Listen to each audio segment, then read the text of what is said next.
The arrivals board is dark, not delayed, not rerouted. Dark.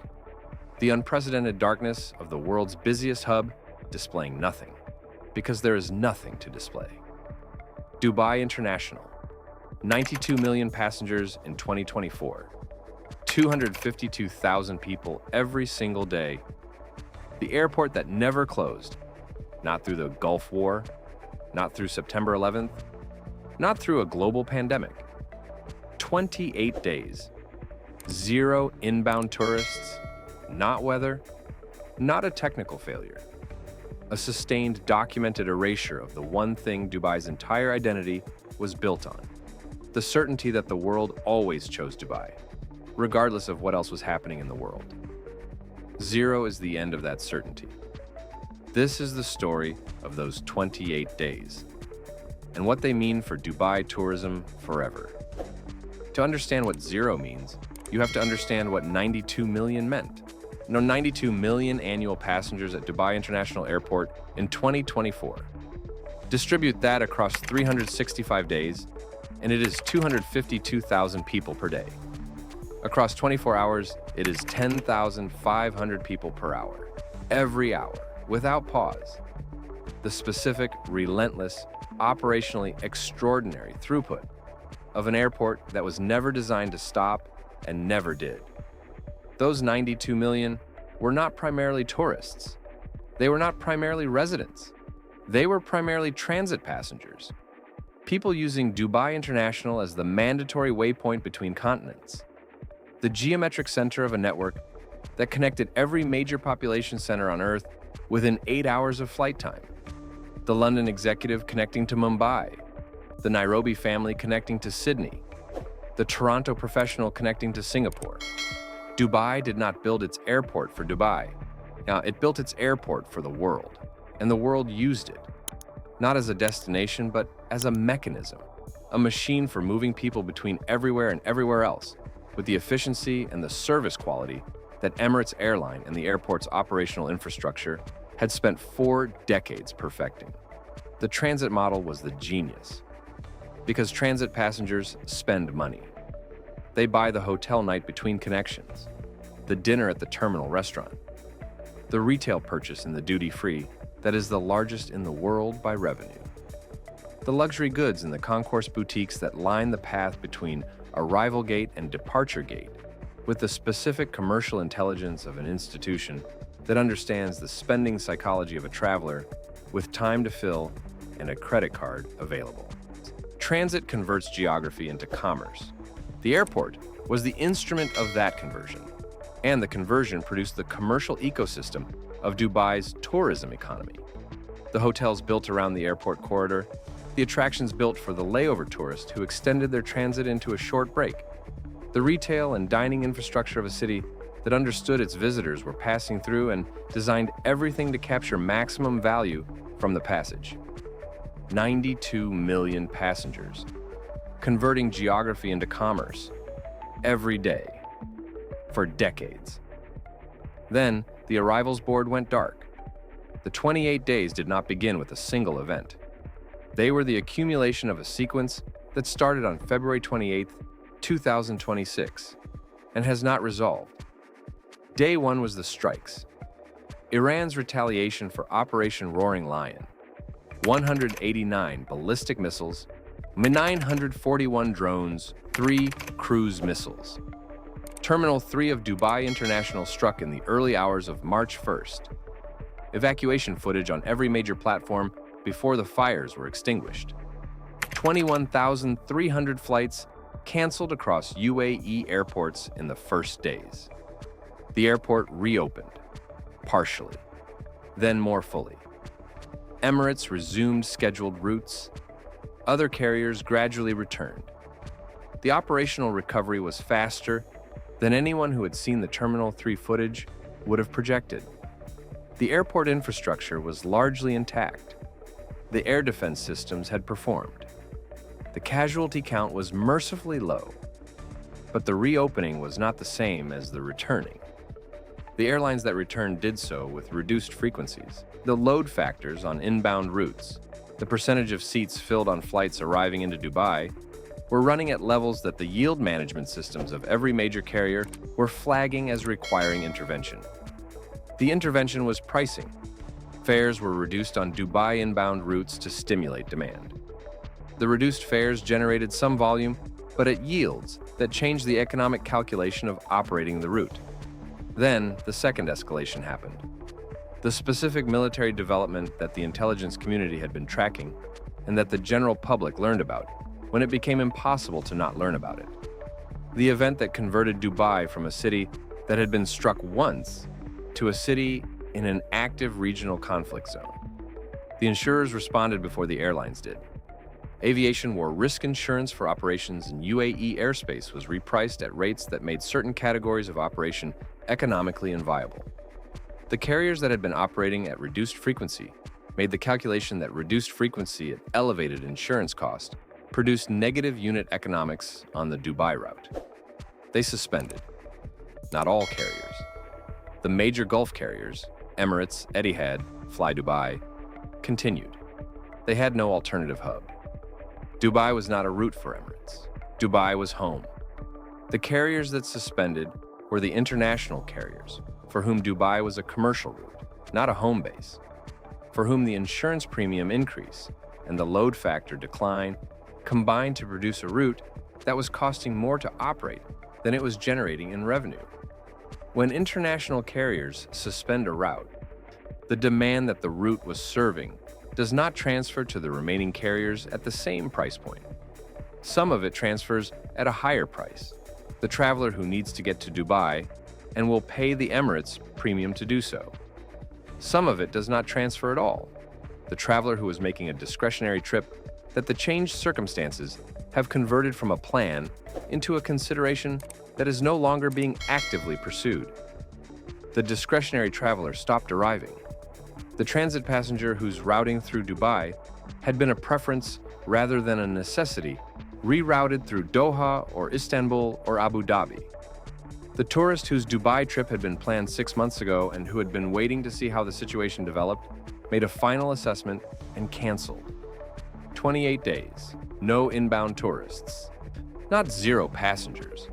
Emirates and the remaining carriers were still moving people, primarily residents returning and residents departing, and the residual transit that had not rerouted. But zero tourists. Zero people arriving at Dubai International with a hotel booking and a return flight and the intention to experience a city rather than to live in one. Zero. For 28 days. 140,000 hotel rooms in Dubai. Every one of them built on the assumption that the airport never stops receiving tourists. That the 92 million passengers include the percentage of leisure travelers whose booking sustains the hotel occupancy rate that the hotel's debt service requires. The 28 days of zero tourist arrivals against 140,000 hotel rooms produced an occupancy rate that the hospitality industry does not have a standard operational framework for addressing. Because the standard operational framework assumes some level of demand, assumes that the yield management system has a demand signal to respond to even in distressed conditions, assumes that the question is how to optimize revenue from reduced demand rather than how to operate with no demand. Zero tourist demand is not reduced demand. It is the absence of the variable that the entire revenue model is built around. The luxury hotels of the Palm Jumeirah and downtown Dubai, the Atlantis, the Burj Al Arab, the Armani Hotel, the one and only, the Jumeirah Group properties, each of them carrying the capital cost of extraordinary facilities, the private beaches, the multiple restaurant outlets, the spa infrastructure, the pool complexes that were built for a guest who has stopped arriving. The Atlantis alone has 1,548 rooms. At its pre-crisis average daily rate of approximately $450 per room, the hotel generates $696,600 per day at full occupancy. During the 28 days, the hotel's tourist occupancy was documented at effectively zero. Residents were occasionally present, Emiratis and long-term expats using the restaurants and the Aquaventure water park, whose domestic tourism function partially compensated for the absent international guest. but the hotel's room revenue during the 28 days was a fraction of its daily operating cost. A fraction of operating cost. For 28 days. At the hotel that was the anchor of the Palm Jumeirah's tourism proposition and one of the most financially significant hospitality assets in the Middle East. The mid-market hotels suffered differently. The mid-market properties in Deira and Bur Dubai in the airport corridor, the 4-star and upper 3-star inventory that served the transit passenger and the business traveler and the budget-conscious tourist, had built their model on the transit passenger specifically. The transit passenger who needed a night between connections and who chose Dubai specifically because the airport connectivity made it the most convenient overnight stop in the world. When the transit passenger rerouted to Doha, to Istanbul, to any of the alternative hubs that were operating normally and whose route networks could absorb the diverted traffic, the mid-market hotel's primary customer category vanished. The hotel that had been running at 78% occupancy on the strength of transit demand was running at 12% on the strength of the residual domestic and essential business travel that does not reroute regardless of geopolitical conditions. 12% occupancy for 28 days on facilities sized and staffed for 78%. Dubai's tourism attraction infrastructure, the observation decks, the aquariums, the indoor ski slopes, the theme parks, the desert safari operations, the Dow cruise companies, was built for the international tourist, not the resident. The resident is the secondary customer, the occasional participant, the person who takes their visiting family to the Burj Khalifa observation deck rather than going themselves. The primary customer is the tourist, the person who came specifically to experience the spectacle that Dubai constructed, specifically to be experienced. When the tourists stopped arriving, the attraction sector confronted a version of the hotel sector's problem, but more acute, because attractions have even less operational flexibility than hotels. A hotel can close floors, reduce restaurant operating hours, mothball the spa. An attraction cannot half-close. The Burj Khalifa observation deck either operates or it does not.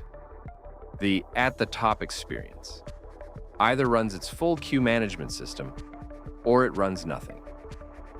The Burj Khalifa observation deck. At the top, the 124th floor experience that generates $50 per ticket from the 1.87 million annual visitors who make it the most visited paid attraction in the UAE. During the 28 days of zero tourist arrivals, the observation deck's visitor count was generated entirely by the residual resident population and the small number of business travelers who remained in the city. Attendance during the 28-day period, approximately 3,400 visitors total, against the 5,123 per day that 1.87 million annual visitors implies. 3,428 days versus 143,444 in 28 days at the pre-crisis rate. 2.4% of normal volume. The Dubai frame.